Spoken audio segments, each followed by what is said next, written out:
அரசியலில் என்ன வேண்டுமானாலும் நடக்கலாம், அது எப்பொழுது வேண்டுமானாலும் நடக்கலாம்.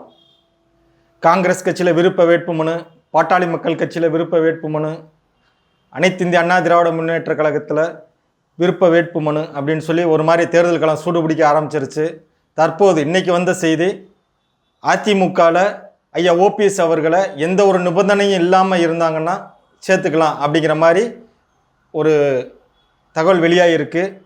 உண்மையிலே இது வரவேற்கத்தக்கது. ஏன்னா நம்ம திமுகவை எதிர்த்து நிற்கணும்னா அங்கங்கே சிதறி கிடைக்கிற அதிமுக நிர்வாகிகள் அனைவரும் ஒன்று சேர்ந்தால் மட்டும்தான் திமுகவை வலிமையாக எதிர்க்க முடியும். ஏன்னா இப்போ சமீபத்தில் நேற்று நடந்த திரு விஜய் அவர்களுடைய கூட்டத்தில் கூட தனிச்சு நிற்கிற மாதிரி தான் சொல்லியிருக்கிறாங்க. அதனால் நமக்கு ஒரு பலம் வேணும். கண்டிப்பாக ஒரு பலம் இருந்தால் தான் எதிர்த்து நிற்கிற கூட்டணி பலத்தோடு நிற்கிற நம்ம திமுகவை ஜெயிக்க முடியும். அதனால் அதிமுக நிர்வாகிகள் அங்கங்கே சிதறி கிடக்கிறவங்களை அனைவரையும் ஒன்றிணைச்சு கண்டிப்பான முறையில் வலிமையான கூட்டணி அமைச்சு முடிஞ்சால், வாய்ப்பு இருந்தால் திரு விஜய் அவர்களையும் நம்மளோட சேர்த்து இணைச்சா மட்டும்தான் நம்ம 2026 தேர்தலில் சிறப்பாக எதிர்கொண்டு வெற்றி பெற முடியும்.